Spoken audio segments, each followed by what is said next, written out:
of drivers flying around this racetrack, and if you want to drive in, or ride, I should say, you don't get to drive, but you can ride in the Verizon IndyCar Series in the Honda's fastest seat in sports sweepstakes. Just go to shophonda.com to sign up. Enter for your chance to lead the start of a Verizon IndyCar Series race. And no purchase is necessary. Hinchcliffe, Brian, going to pit lane again. Last pitted on lap 40, so he's only doing 40 laps before he needs tires. So really struggling. Not going to win the race tonight, pitting that many times. And after he came in the last time he radioed in, how were the tire pressures? He was really hoping there was a big problem with those tires. They said, no, they were fine. But we made a little bit of an adjustment, and we hope that works. They're coming in again. This is still a little bit early. He came in, I think, around lap 40 the last time, so it's still short of a full stint.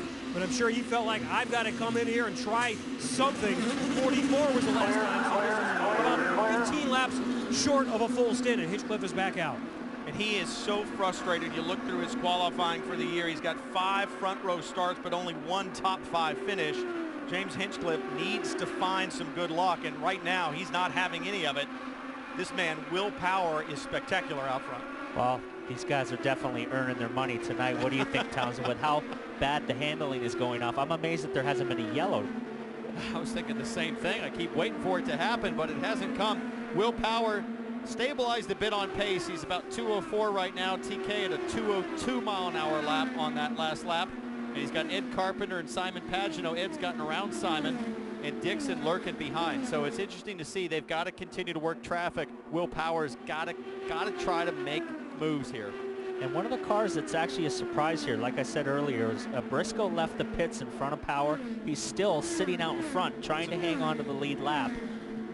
Very good point. If he can get a yellow in a timely fashion, he can get back around to the back of the field. They would pick up the leader, but Briscoe does seem to have a very good car underneath him. And there'll be 2 dynamics working there. It's going to be Briscoe fighting to stay on the lead lap, and at the same time, as hard as he fights, it's going to help Tony Kanaan, as you said earlier. Oh, absolutely. As teammates, it's definitely going to help. Here's Helio, and here comes the crazy Russian. He's making a move. Look at the move he's making on the outside on Ryan Hunter-Reay. Michaela Loshin in the number 7. We spoke at the beginning of the program about him being the only Russian driver to ever run at the Indianapolis 500 and in the Verizon IndyCar Series. His qualifying run was horrifying to us, even sitting here in the booth.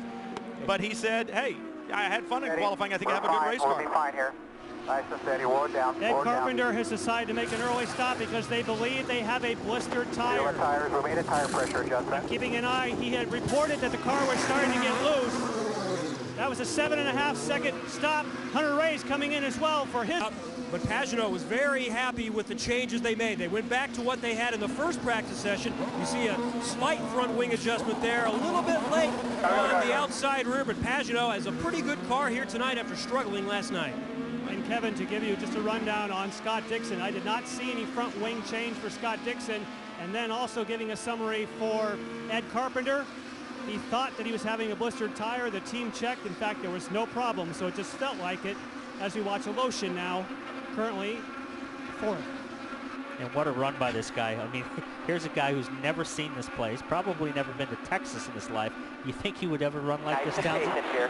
Absolutely fearless. As you said, Brian, in qualifying, big moment, never lifted.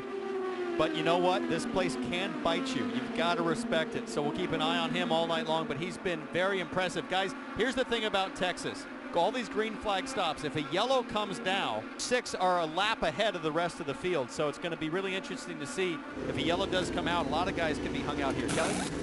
Last time Joseph Newgarden was in, they gave him tire pressure and front wing adjustment. He asked for even more. Now he started 4th. Was Kevin. Front wing change for Helio Castroneves. Last time in, which was on lap 54, he was a little bit too close to the wall, so they warned him, make sure you hit your marks. This time, a very smooth stop for the 3 team. The stops are smooth, but I'm looking at laps between pit stops, and I've seen 44 for Simon Pagenaud, and I believe 44 or 45 for Dixon. So they're not going to a full tank. They're stopping for tires before they need to stop for fuel. You're right, absolutely right, except this guy right here. And where he's so strong is at the end of the stint, his lap times are on a different level. Now on his last stop, they had a little bit of a miscue on the outside rear. Now this looks nice and solid. That's the kind of stuff they were looking for, 7.2. He is definitely moving forward. And we talked about the guys that it's taken them a couple of years to figure out the ovals. This is his second race on an oval, and he's got it figured out. This guy's like a Nigel Mansell. He showed up in 93 and won right off the bat. Well, a lot of those young guys living in the garage or the basement on a simulator. Here comes our leader to pit lane.